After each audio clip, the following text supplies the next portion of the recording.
Bien, vamos a iniciar tema. Eh, Antes de ir de vacaciones cerramos, hicimos el examen, ¿no? Y el miércoles les doy su evaluación. ¿Cuándo se las mando antes? Yo creo que se las mando ahora por la tarde. Las evaluaciones de esa primera parte de la segunda unidad de competencia. Entonces vamos a continuar con equilibrio de solubilidad. La segunda parte de esta segunda unidad de competencia. Recuerden que la dividimos en dos, ¿verdad? Donde vamos a trabajar principalmente con solubilidad en esta segunda parte. Por la aplicación tan importante que tiene la solubilidad de las sales en solución. Vamos a hablar un poco de complejos también al final, ¿no? En la segunda sección vamos a trabajar con algunos complejos y vamos a aplicar el equilibrio químico de la misma manera en que lo hemos estado aplicando hasta ahorita. No hay nada nuevo, ¿no? Lo que cambian son las soluciones, el manejo de las soluciones en cuanto al equilibrio. Recuerden que es el mismo, ¿no? Recuerden que en ácido base fue relativamente, es una parte del equilibrio relativamente sencilla, porque siempre tenemos una misma expresión de equilibrio, lo cual siempre nos lleva a una ecuación de segundo grado, que aplica para cualquier ácido o base débil. Y sí, que tenemos, separando, sabíamos, ¿no? Separando siempre un protón o formando siempre un oxidrilo. Si tenemos más, pues aplicábamos dos veces la misma expresión, ¿no? Por lo tanto, no había que estar haciendo el equilibrio para cada tipo de solución que se preparaba a partir de estos ácidos y bases. O sea, aquí en solubilidad para sales, equilibrio de KPS que se llama, vamos a retomar nuevamente en la necesidad de tener que establecer el equilibrio para cada ecuación de solubilidad en donde participe una determinada sal. Al final vamos a ver, primero lo vamos a hacer en forma general. Yo siempre considero que es más práctico verlo como forma general para cualquier sal, aplicando el equilibrio químico de la misma manera en que lo hemos hecho hasta ahorita, ¿no? Cuando aplicábamos KPS, perdón, KC, y que hacíamos una ecuación, hacíamos la tablita de cambio, expresábamos la ecuación de equilibrio y resolvíamos para despejar el valor de X que representa en la cantidad de cambio, ¿no? En la concentración, y sustituíamos en la expresión de concentración para cada compuesto y ya obteníamos la concentración en el equilibrio. Vamos a hacer exactamente lo mismo y vamos a seguir aplicando esas relaciones de concentración a través de la estequiometría para poder en los ejemplos, pues en los ejemplos más simples, ¿no? Realmente todos son sencillos, ¿no? Hacer alguna relación de concentración que nos permita resolver los problemas con una sola incógnita, ¿no? Como decíamos, es la mitad, representa la mitad de la concentración o el triple de la concentración. Las mismas relaciones estequiométricas de concentración, aplicamos exactamente lo mismo, o sea, no hay nada nuevo, pues. Sí, por eso avanzamos un poquito más rápido ya cuando estamos trabajando específicamente con los compuestos. Porque lo que cambia es el compuesto y algunas propiedades, ¿sí? Como vimos en ácido base, vimos las propiedades de los ácidos y las bases. Aquí también vamos a ver algunas propiedades de las sales, ¿sí? Su solubilidad. Entonces vamos a iniciar esta segunda parte de esta segunda unidad de competencia. Vamos a avanzar relativamente un poquito rápido. Los ejemplos son muy repetitivos en sí. Nos quedan, ¿qué? Cuatro semanas, ¿no? Algo así de clase, o 4 o 5 semanas. Entonces, para concluir de manera adecuada el programa y ver, al final vamos a ver algo de gravimetría, un poco de gravimetría que también es muy utilizada. Es estequiometría pura, ¿no? Pura estequiometría, pues. Entonces, lo vamos a ver al final, después de complejos, un poco de gravimetría, y con eso estaríamos cerrando el curso, ¿no? El programa analítico de su curso de química analítica, ¿no? Entonces, pues voy a pasar a la presentación para entrar en materia. Como les digo, vamos a recordar y vamos a ver qué estamos haciendo. Vamos a hacer exactamente lo mismo. La diferencia es que ahora vamos a trabajar con sales. Con sales. ¿Cuáles sales? Pues todas las sales. Hay sales aloideas y hay sales oxisales, recuerden, su química básica, ¿va? Todos los ácidos producen, tienen un anión, el ácido nítrico, tiene el oxianión nitrato, ¿no? El NO3. El ácido sulfúrico tienen el oxianión SO4, que también se denomina ion sulfato cuando pierde el hidrógeno. Y esos aniones negativos, el nitrato, el fosfato, el iodato, el bromato, el cromato, todos los sabidos y por haber, que no son muchos, ¿no? Recuerden que son como 10, 11, ¿no? De los principales ácidos fuertes, forman sales que se llaman oxisales. Entonces forman el carbonato de sodio, el nitrato de sodio, el sulfato de sodio. Cuando ese anión o ese oxianión se une a un metal alcalino, a un metal alcalino térreo, o también a un metal de transición, forman sales, ¿no? Que se llaman oxisales. Entonces vamos a trabajar con oxisales, vamos a trabajar con sales aloideas también. Recuerden que las sales aloideas son aquellas que vienen de los halógenos, de los ácidos que forman los halógenos, por ejemplo, el ácido clorhídrico, el halógeno, el cloro, forma el ácido clorhídrico, el ácido bromídrico, el ácido yodídrico. Entonces, esos aniones también forman sales, pero se llaman sales aloideas, ¿no? Por ejemplo, el cloruro de sodio. Cuando el ácido clorhídrico pierde el hidrógeno o se separa del hidrógeno, el cloro se une nuevamente a otro catión, que puede ser el sodio, y forma una sal aloidea llamada cloruro de sodio. Así son poquitas también, ¿no? Las que se forman. No son muchas, por ahí las vieron en su nomenclatura en química básica. Pues vamos a trabajar con esas sales, ¿no? Y vamos a pasar a la presentación para entrar en materia, ¿no? Después de comentar las sales con las que vamos a trabajar. Una característica que tienen estas sales es que, déjenme ver la presentación, son muy poco solubles, ¿sí? Son muy poco solubles. Vamos a ver que las KPS son extremadamente pequeñas. Las sales son muy poco solubles en solución, ¿sí? La cantidad que se solubiliza sí se ioniza completamente, pero una cantidad muy, muy grande queda sin ionizarse, queda como una sal no ionizada. Este es un concepto muy interesante, ¿no? Luego pensamos que porque agregamos un poco de sal, por ejemplo, sal de mesa, en agua, suficiente para que nos se sature, que tenga una solubilidad adecuada, y ya no la vemos. Pensamos que toda está ionizada, y no es así, ¿verdad? Lo que pasa es que las moléculas pues, son muy pequeñas y no se ven, no se pueden percibir, pero realmente una cantidad muy pequeña de esas sales es lo que realmente se ioniza, se separa en solución, en iones. Y recuerden pues que se tienen que separar en iones para que pueda haber alguna reacción con esos iones en un reactor en el cual se esté llevando específicamente algún proceso. Si la parte de la sal no ionizada, como en cualquiera de los compuestos que hemos visto hasta ahorita, ¿no? Los ácidos, las bases, que no están ionizados, recuerden que no pueden llevar a cabo ninguna reacción química.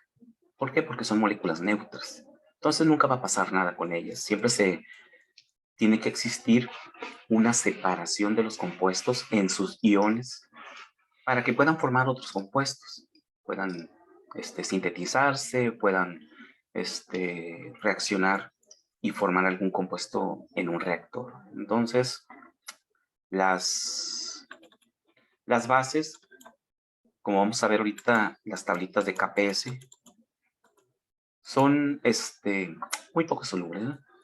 Las tablas de KPS así lo indican. Permítanme, voy a entrar aquí a... Son analítica, solubilidad.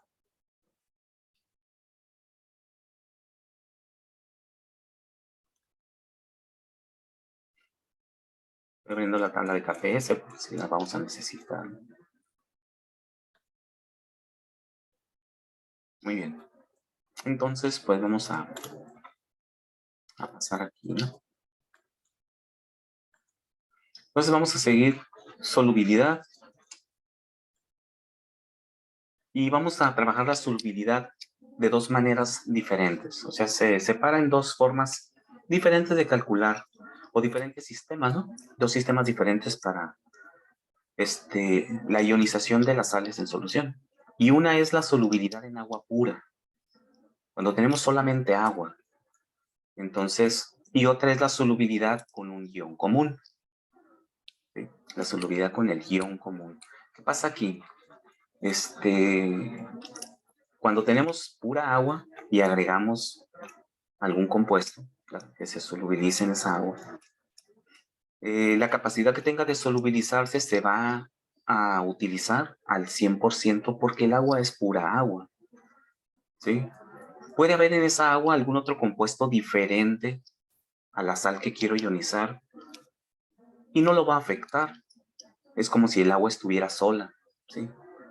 Entonces, vamos a trabajar con solubilidad en agua pura o en soluciones en las cuales no existe el compuesto o alguno de los iones del compuesto que quiero solubilizar.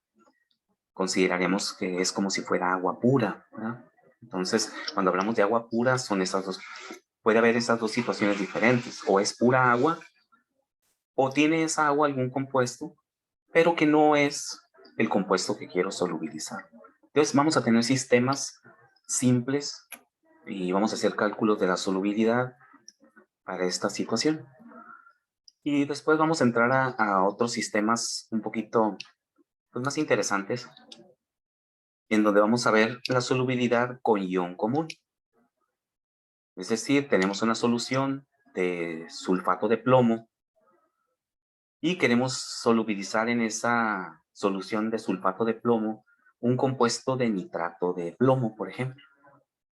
Entonces observamos que hay un ion que es el mismo, que es el plomo, que ya existe en la solución de sulfato de plomo. Ya no es agua pura, o ya no es un agua que tiene un compuesto que no tiene un ion igual al que quiero solubilizar. Es una solución que tiene un ion, que es el plomo, sulfato de plomo, ahí está el plomo ionizado. Y quiero solubilizar nitrato de plomo. Ahí hay una situación, ¿verdad? Que se denomina efecto del ion común. Y vamos a estudiar esos sistemas, un poquito más interesantes, para calcular la solubilidad en, en esa solución con un ion común. Entonces, vamos a trabajar con esos dos tipos de sistemas, ¿no? Y vamos a empezar pues con los más simples. Cuando tengo solamente agua, ¿no?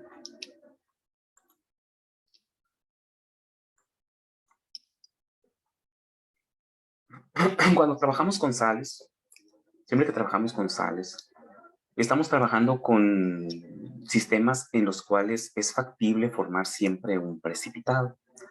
Esto lo veo mucho en laboratorio, pues, no sé, quizás de forma virtual, lo han visto, a lo mejor están llevando laboratorios presenciales, no recuerdo, lo que ya me comentaron,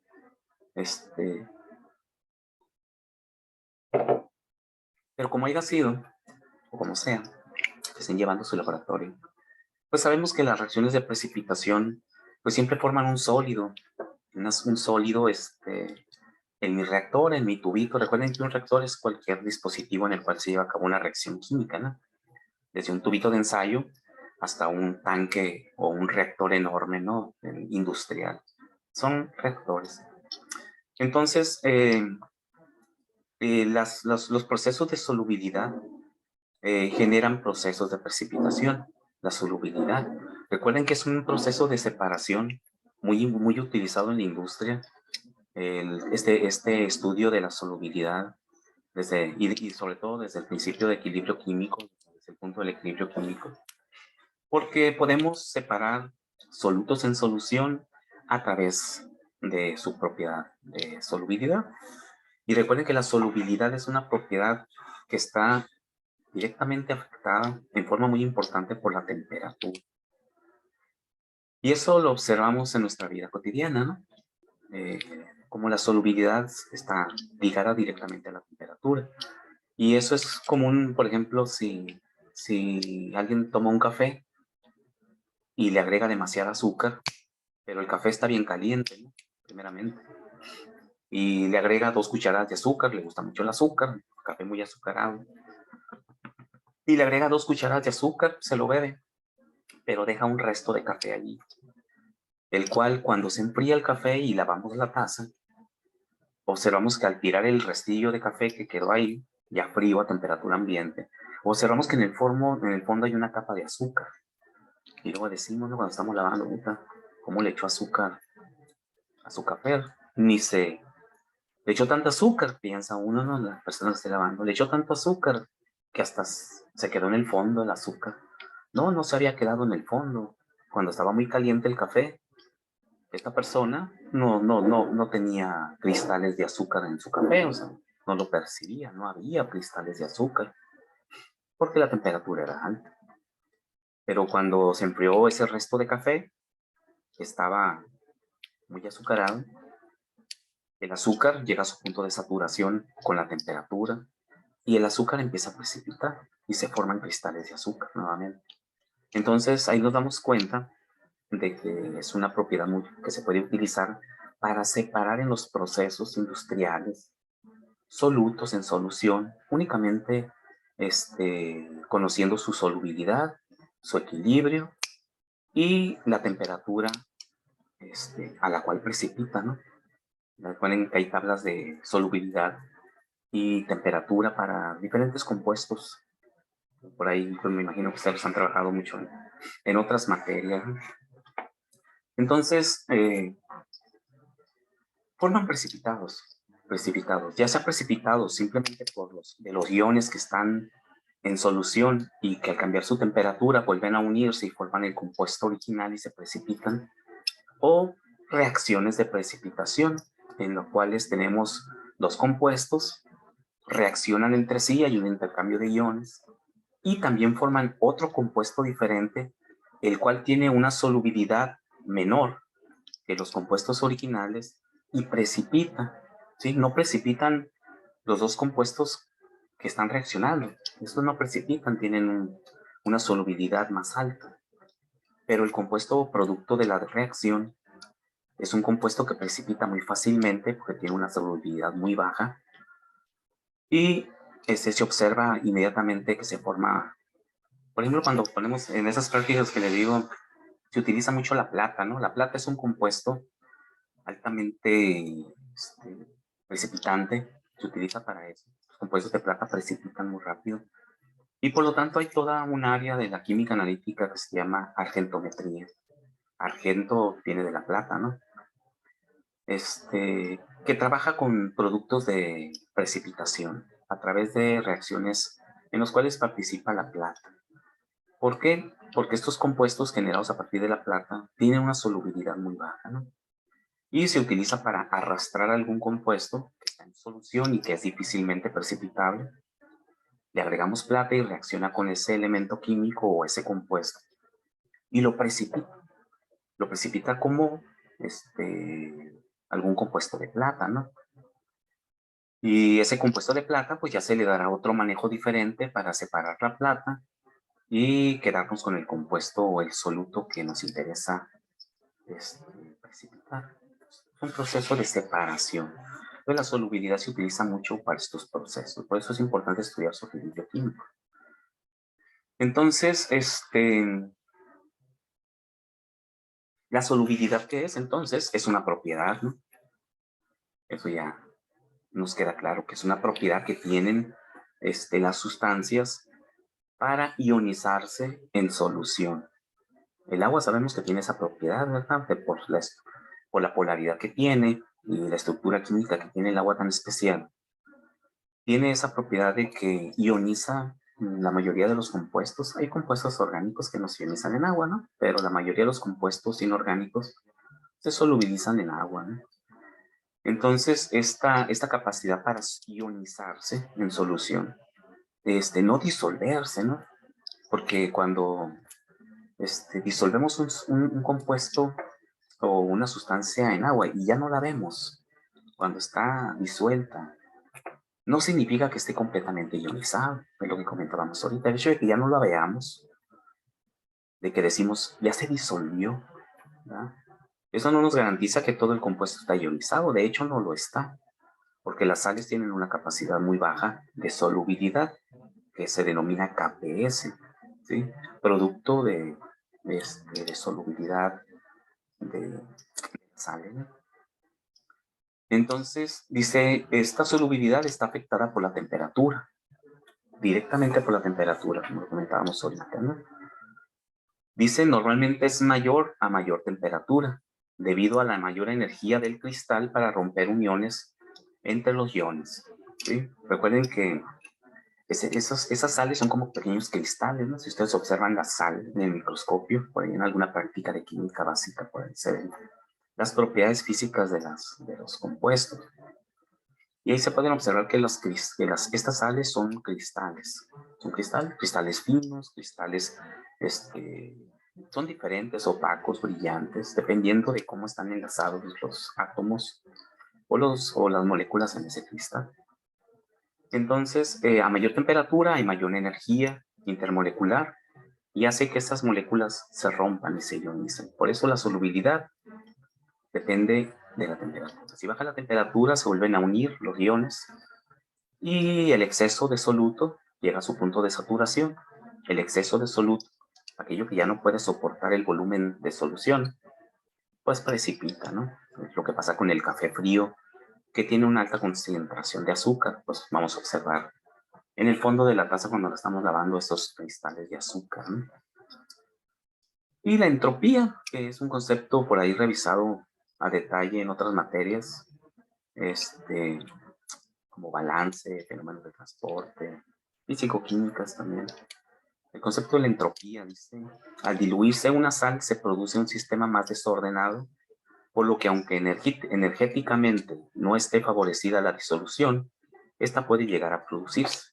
Entonces el concepto de la entropía, todo tiende al desorden, ¿verdad? De acuerdo a la segunda ley de la termodinámica. Siempre el universo tiende hacia el desorden. Entonces, igual ocurre en todas las moléculas, ¿no? Tienden al desorden todas las moléculas desde el concepto de vista de entropía. Y es más fácil que pueda llegar a producirse la disociación de las sales en solución.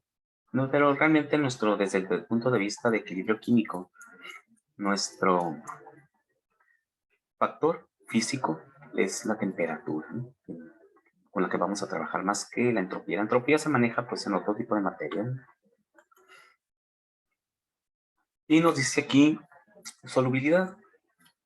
La solubilidad de un compuesto, dice, y en consecuencia su disolución y precipitación son dos conceptos inversos, ¿no? Lo solubilizo y también lo precipito, ¿sí? Lo solubilizo, si lo enfrío, vuelvo a precipitarlo. Entonces observamos que siempre son dos procesos que están presentes en el equilibrio, ¿no? En el estudio del equilibrio para las sales.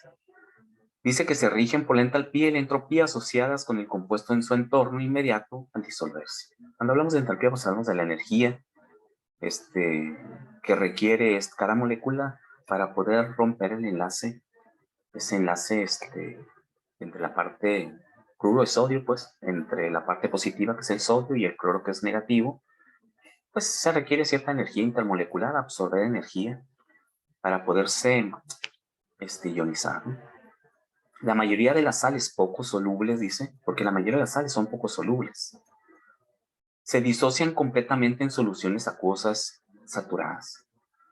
Entonces, son poco solubles, pero esa parte que se solubiliza también está ionizada. Eso sí lo podemos garantizar, que la parte que se solubilizó, no la que se disolvió, ¿no? Sino la que se solubilizó. La parte que se solubilizó está 100% ionizada, pero es una parte pequeña. Por ejemplo, dice cuando un exceso de iodato de bario, ese es el compuesto iodato, que viene de un ácido, ¿no? El ácido iodídrico, ¿verdad? Su oxianión es el ion iodato y se une al bario y es un elemento, está en el segundo, ¿no? Trabaja con la valencia +2, está en el grupo 2, los alcalinoterrios, ¿no? Recuerden que los alcalinos y los alcalinoterrios son compuestos son elementos químicos muy reactivos, que rápidamente se unen al iodato negativo para formar el iodato de bario, de la sal. Entonces, dice que se equilibra con agua. Con el agua, el proceso de disociación se describe de la siguiente manera, ¿no? Pues cuando echamos iodato de bario en agua, pues sabemos que se va a ionizar de esta manera, no hay de otra, ¿no? Ya vimos esta red, todos los compuestos, recuerden que tienen una parte positiva, la parte izquierda, y la parte negativa, que puede ser un elemento químico o puede ser un compuesto, como en este caso este radical, que es el iodato, o oxianión, también llamado oxianión. Y la lógica, pues sabemos que se va a romper el enlace que hay entre los dos, entre la parte negativa y la parte positiva, ¿no? Por lo tanto, se va a formar el bario más 2. Recuerden que es la valencia con la que trabaja, es el subíndice que tiene el otro compuesto. Al regresar los subíndices, observamos que el iodato trabaja con valencia -1. ¿Ok? ¿Cuántos iodatos hay? Hay 2 iodatos y hay un bario. Entonces, aplicamos la ecuación de equilibrio. Igual, vamos a hacer exactamente lo mismo que hemos hecho con todo el equilibrio químico a través de este curso, ¿no? La ecuación de equilibrio sería, recuerden cómo se expresa la ecuación de equilibrio, ¿no?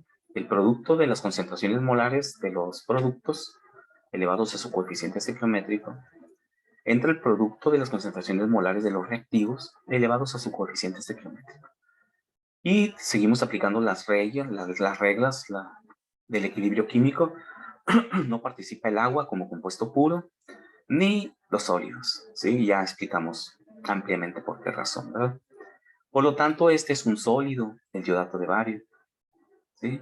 Lo vamos a quitar ahorita aquí de la expresión de equilibrio, lógicamente, ¿no? Y los otros dos compuestos, pues esos no, porque están acuosos o están en solución.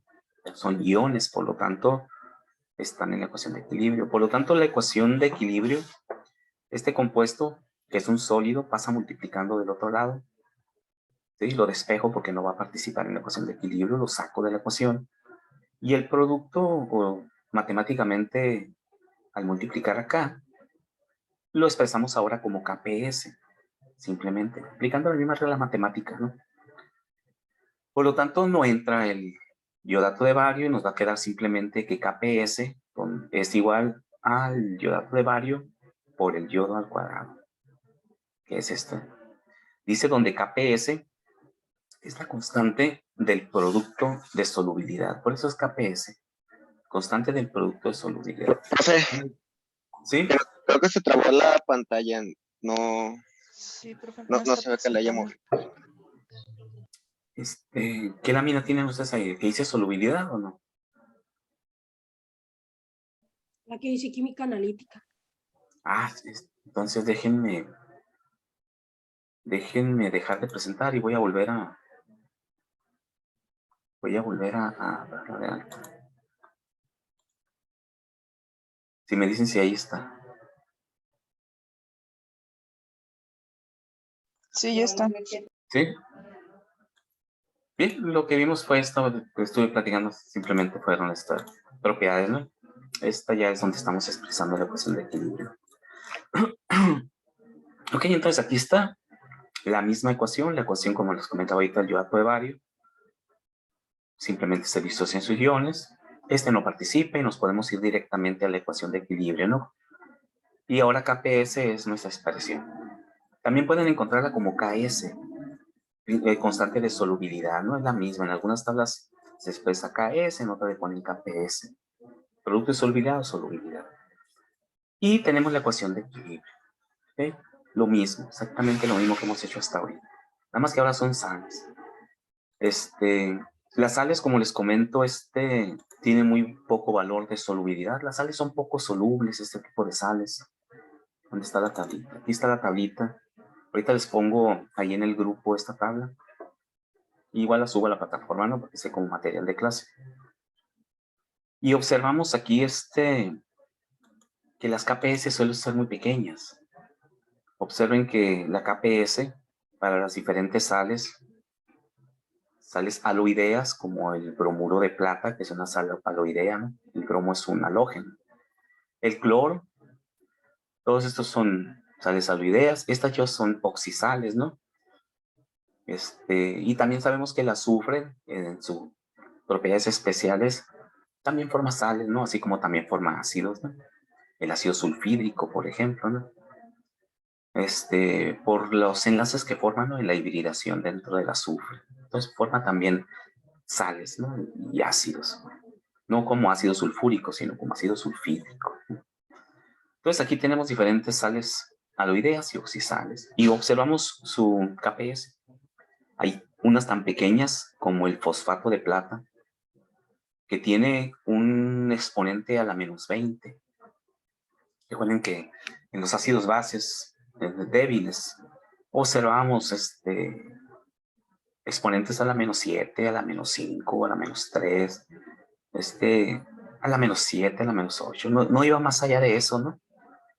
Aquí en las sales, en las constantes de solubilidad, esto nos indica realmente la pequeña cantidad que se puede solubilizar de una sal en agua. Aquí tenemos a la -22. Observen qué pequeña es la cantidad, ¿no? A la -22 para el arseniato de plata, ¿no?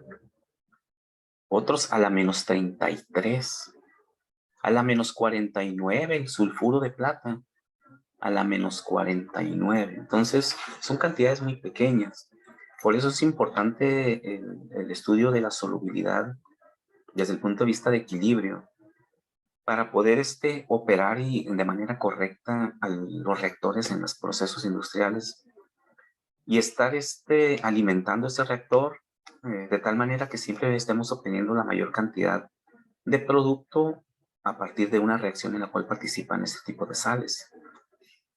Porque siempre hay que meter un gran volumen de sustancia para obtener una pequeña cantidad de producto, porque su KPS nos indica, ¿verdad? Recuerden la propiedad de la KPS muy pequeñas, se quedan del lado izquierdo de la ecuación de reacción, o sea, se quedan como reactivos. Eso nos indica que tiene muy poquito producto. Por lo tanto, pues siempre tendremos reacciones muy ineficientes, ¿verdad? Muy ineficientes desde el punto de vista de equilibrio químico. Ok, entonces, esa es la importancia, ¿no? Y el concepto de por qué son tan pequeñitas las KPS, ¿no? Ok. Esta solubilidad.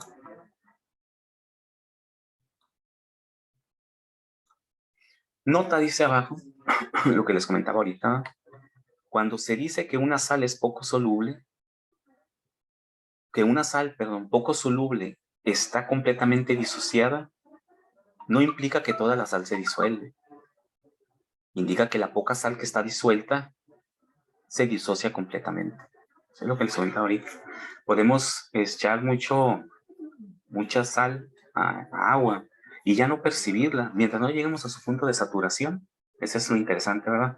Mientras no lleguemos a su punto de saturación, no vamos a observar partículas de la sal. Toda se va a homogenizar en el agua, ¿no? Y no la vamos a percibir mientras no lleguemos a su punto de saturación. Si no, pues la vamos a revolver y ya no se va a desaparecer los cristales, ¿no? No se van a incorporar al agua. Pero el hecho de que no veamos la sal no significa que está toda completamente ionizada. Solamente una parte muy pequeña, en función de su KPS, es la que realmente está ionizada. La demás está ahí, no se puede ver, porque está en la solución, pero no participa en ningún proceso de reacción, porque la molécula no se ha rompido, ¿no? La molécula no se ha disociado.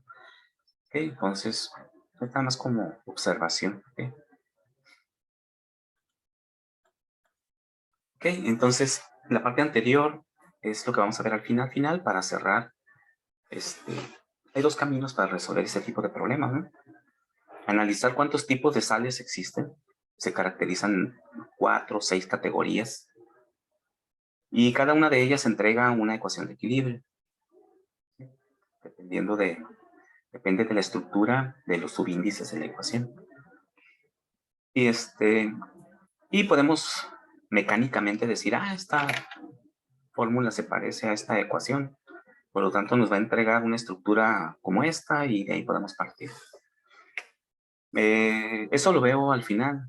Ya hacemos un análisis de los problemas que hemos resuelto y llegamos a eso y nos damos cuenta de que de que podemos hacer esa categorización.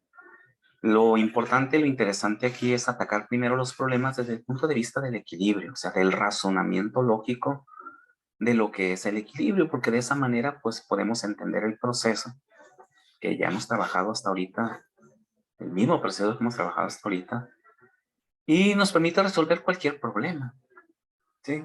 Ya después nos damos cuenta, este se parece a aquel, entonces se pueden resolver de la misma manera, pero ya empezamos nosotros a hacer esa categorización cuando ya entendemos realmente de forma analítica la resolución de los problemas de equilibrio, ¿no? Que por eso me voy siempre a resolverlos de la misma manera analítica que los hemos trabajado hasta ahorita, y ya después podemos hacer algunas categorizaciones.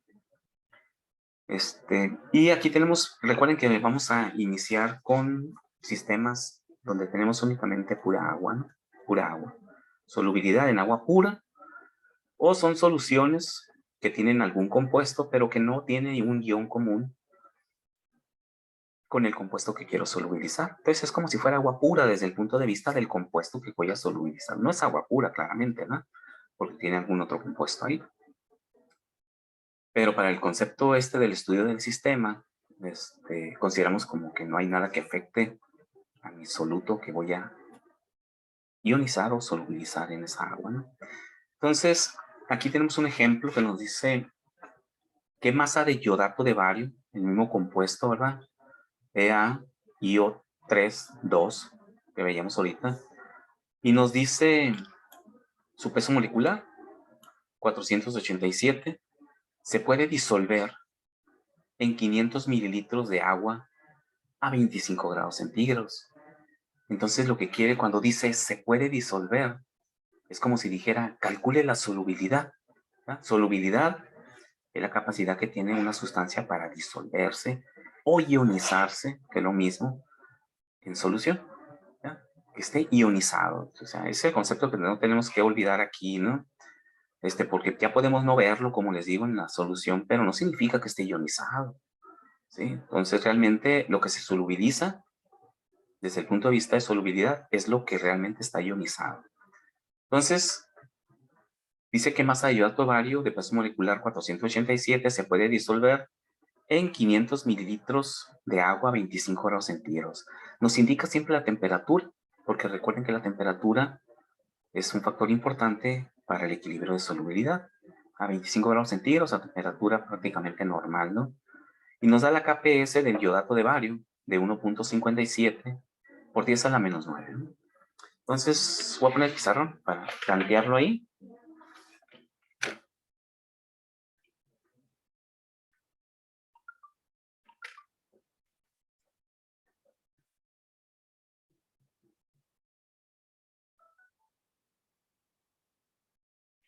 Vamos a resolver rápidamente porque ya me marcó aquí. Está directo, en 2 minutos lo resolvemos, ¿no? Me doy cuenta que es muy sencillo. La solubilidad en agua. Tienen que tendrá su otra clase también, ¿no?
Se me perdió otra vez.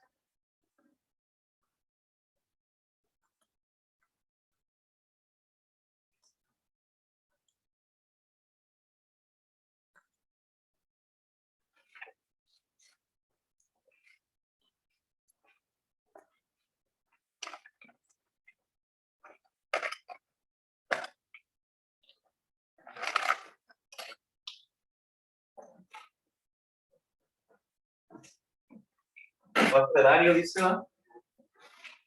Sulfato de iodato de bario. Sabemos que se va a ionizar en bario 2 más 2 iodatos negativos. La ecuación de equilibrio sabemos Kps, el bario, por el iodato al cuadrado. ¿Sí? Lo mismo que hemos hecho hasta ahorita, ¿no?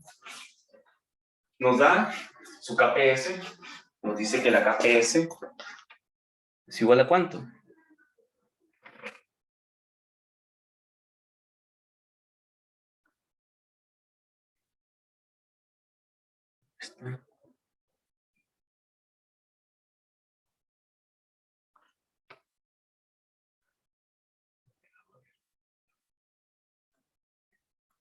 .57 por 10 a la menos 9. 1.57 por 10 a la menos 9 es igual. Como tenemos una sola ecuación y tenemos dos incógnitas, vamos a hacer una relación de concentración entre el iodato y el bario. El bario, la concentración del bario es un medio de la concentración del iodato.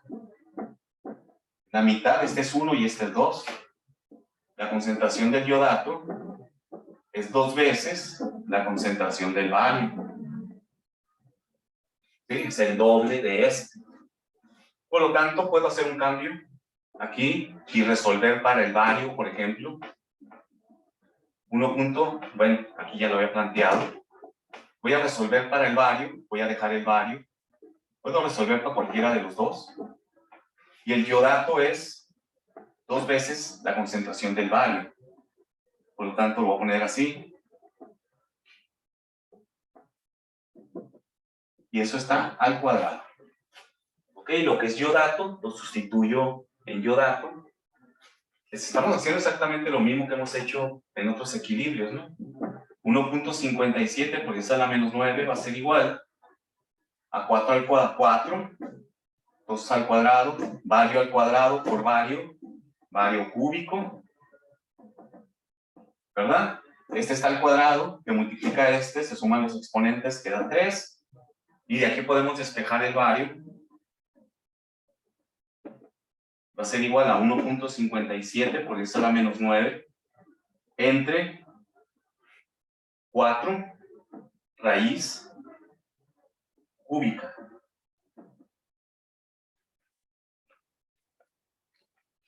¿Sí? Observen que es lo mismo que hacíamos allá cuando hacíamos KC, ¿no? Al inicio cuando hicimos los problemas, los primeros de equilibrio químico. Entonces ahí, pues tendríamos que resolver simplemente, ¿no? 1.57 por 10 a la menos 9 entre 4 raíz cúbica .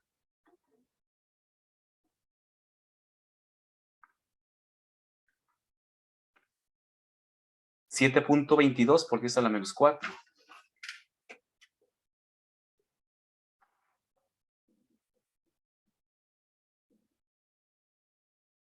Y esa es la concentración del bario. Como el bario es 1 y el iodato es 1, la concentración del compuesto también es 7.22 por 10 a la menos 4. Ahí se ve la ionización, el bario es igual al iodato de bario, ¿no? Los dos tienen un 1. Por lo tanto, esa misma es la concentración del iodato de bario. ¿Sí? Entonces, observen que no es nada nuevo, ¿no? Cambio de variable ahí, igual como le hacíamos al inicio con los primeros problemas. Muy bien, jóvenes, continuamos el miércoles. Por ahí les mando sus calificaciones. Sí, los dejo para que se incorporen a su clase siguiente, ¿no? Y yo también. Nos vemos, jóvenes, cuídense. Maestra, ¿tiene tantito tiempo? Es que le quiero preguntar. Sí,